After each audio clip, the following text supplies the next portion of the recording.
में हम लोग क्लास 11th के होम साइंस के केवल सब्जेक्टिव का आंसर देखेंगे, जिसमें गेस क्वेश्चन है। इसको आप लोग देख लीजिए।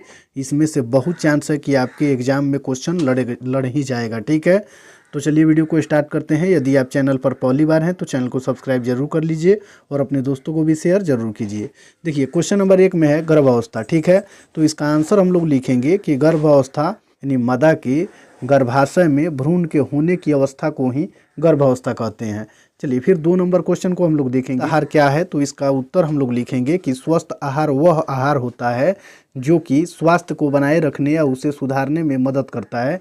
उसे ही स्वस्थ आहार या संतुलित आहार कहा जाता है। यानी कोई भी ऐसा आहार हो जिसको खाने से या जिसको लेने से हमें हमारी स्वास्थ्य सुधरती है, उसे अच्छी बनी रहती है, उसे ही संतुलित आहार कहा जाता है। यह कई चिरकालिक स्वास्थ्य जोखिम जैसे कि मोटापा, हृदय रोग, मधुमेह और कैंसर की रोकथाम के लिए महत्वपूर्ण होता है।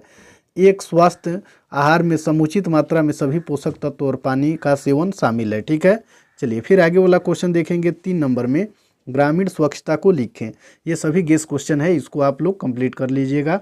इसमें से बहुत सारा क्वेश्चन आने की संभावना है। चलिए इसका आंसर देखेंगे कि स्वच्छ ग्रामीण स्वच्छता क्या है।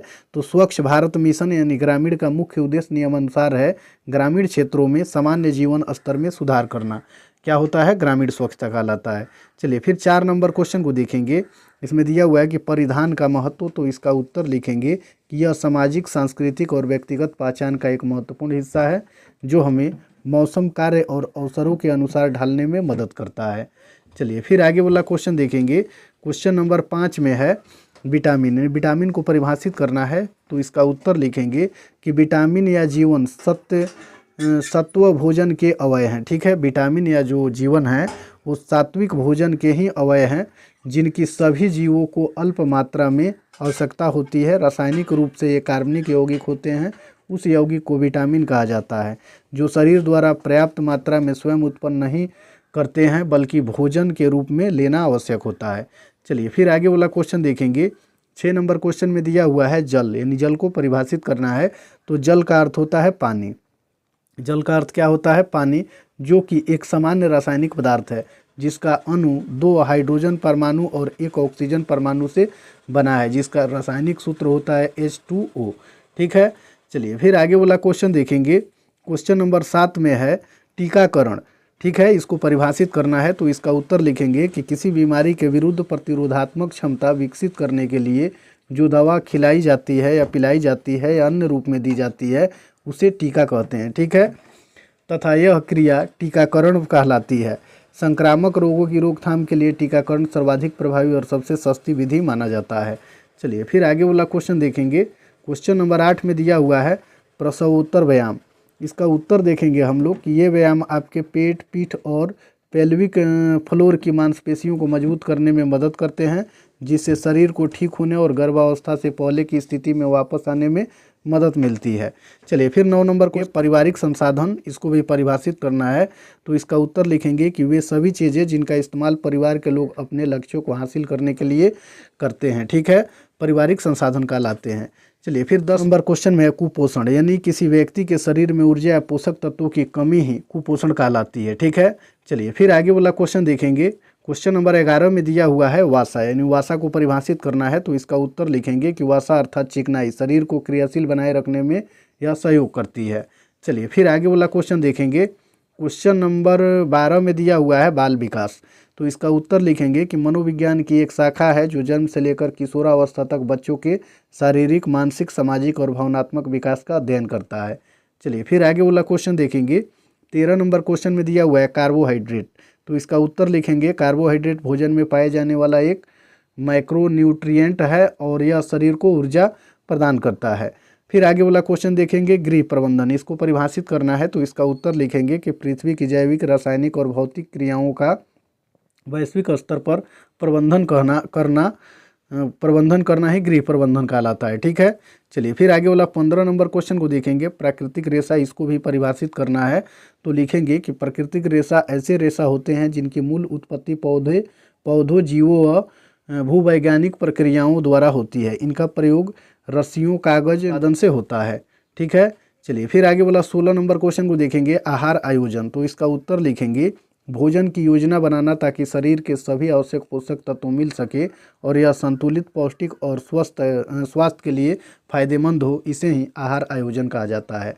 चलिए फिर आगे वाला 17 नंबर क्वेश्चन में देखेंगे पोषण। पोषण को परिभाषित करना है तो इसका उत्तर लिखेंगे कि पोषण वह विशिष्ट रचनात्मक उपाचायी क्रिया जिसके अंतर्गत पादपों में खाद्य संश्लेषण तथा स्वांगीकरण और विषम पोषी जंतुओं में भोज्य अवयव के अंतर्ग्रहण, पाचन और शोषण, स्वांगीकरण द्वारा प्राप्त ऊर्जा से शारीरिक वृद्धि, मरम्मत, ऊतकों का नवीनीकरण और जैविक क्रियाओं का संचालन होता है, सामूहिक रूप से पोषण कहलाती है। चलिए फिर आगे वाला 18 नंबर क्वेश्चन को देखेंगे आमाशय। तो पेट के भीतरी वह थैली जिसमें भोजन किए गए हर पदार्थ इकट्ठे होते हैं उन्हें आमाशय कहते हैं। ठीक है, चलिए फिर आगे वाला क्वेश्चन देखेंगे। क्वेश्चन नंबर 19 में यकृत। यकृत को परिभाषित करना है तो लिखेंगे कि यकृत एक शरीर का अंग है जो केवल कशेरुकी प्राणियों में पाया जाता है। इसका कार्य विभिन्न प्रकार के डिटॉक्सिफाई करना होता है, प्रोटीन को संश्लेषित करना और पाचन के लिए आवश्यक जैव रासायनिक को बनाना होता है। ठीक है, चलिए फिर आगे वाला क्वेश्चन देखेंगे। क्वेश्चन नंबर 21 जो दीर्घोत्तरीय टाइप क्वेश्चन है, इसको हम लोग देख लेंगे। भोजन और पोषण से आप क्या समझती हैं? तो इसका उत्तर लिखेंगे कि भोजन वह पदार्थ है जिसे हम ऊर्जा और पोषक तत्वों के लिए खाते हैं। ठीक है, भोजन क्या है? तो भोजन वह पदार्थ होता है जिसे हम ऊर्जा और पोषक तत्वों के लिए खाते हैं। पोषण वह प्रक्रिया है जिसके द्वारा हमारा शरीर भोजन से पोषक तत्वों का उपयोग करता है। ठीक है, यानी दोनों का परिभाषा पहले लिख लेंगे, उसके बाद में लिखेंगे भोजन। ठीक है, भोजन में कार्बोहाइड्रेट, प्रोटीन, वसा, विटामिन और खनिज जैसे विभिन्न पोषक तत्व शामिल होते हैं। ठीक है, फिर इसमें आगे लिखेंगे कि ये पोषक तत्व हमारे शरीर को ऊर्जा प्रदान करते हैं, ऊतकों का निर्माण करते हैं और मरम्मत करते हैं और विभिन्न शारीरिक कार्यों को नियंत्रित करते हैं। चलिए फिर आगे अब पोषण में हम लोग लिखेंगे कि पोषण एक वैज्ञानिक प्रक्रिया है जिसमें भोजन का पचना, अवशोषण, परिवहन, चयापचय और उत्सर्जन शामिल हैं। फिर इसमें आगे हम लोग लिखेंगे एक स्वस्थ आहार में सभी आवश्यक तत्व, पोषक तत्व उचित मात्रा में होनी चाहिए। चलिए फिर आगे वाला क्वेश्चन 22 नंबर को लिखेंगे। त्वचा के कार्यों का वर्णन करें तो इसमें लिखेंगे त्वचा हमारे शरीर का सबसे बड़ा अंग है और इसके कई महत्वपूर्ण कार्य हैं। इसमें लिखेंगे, ठीक है, इसमें लिखेंगे सुरक्षा में त्वचा एक अवरोध के रूप में कार्य करती है जो हमारे शरीर को हानिकारक बाहरी कारकों जैसे कि कीटाणुओं, रसायनों और यूवी किरणों से बचाती है। ठीक है, चलिए फिर तापमान में इसमें हम लोग लिखेंगे तापमान विनिमयन।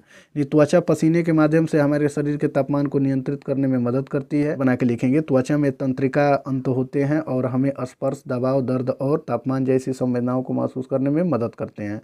चलिए फिर आगे वाला क्वेश्चन देखेंगे 23 नंबर में।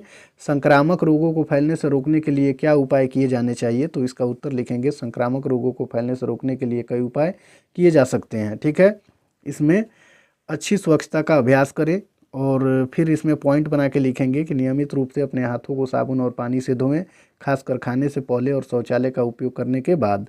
फिर आगे इसमें हम लोग लिखेंगे खांसते या छींकते समय अपने मुंह और नाक को ढकें और फिर टीकाकरण करवाएं। ठीक है, इसमें आगे लिखेंगे टीकाकरण संक्रामक रोगों से बचाव का एक प्रभावी तरीका होता है। और फिर इसमें आगे लिखेंगे हम लोग कि अपने और अपने परिवार के सदस्यों के लिए अनुशासित टीकाकरण करवाएं। ठीक है, तो इस वीडियो को आप लोग देख लीजिएगा। गेस किया हुआ क्वेश्चन है, इसमें से बहुत चांस है कि आपके एग्जाम में क्वेश्चन फंस ही जाएगा।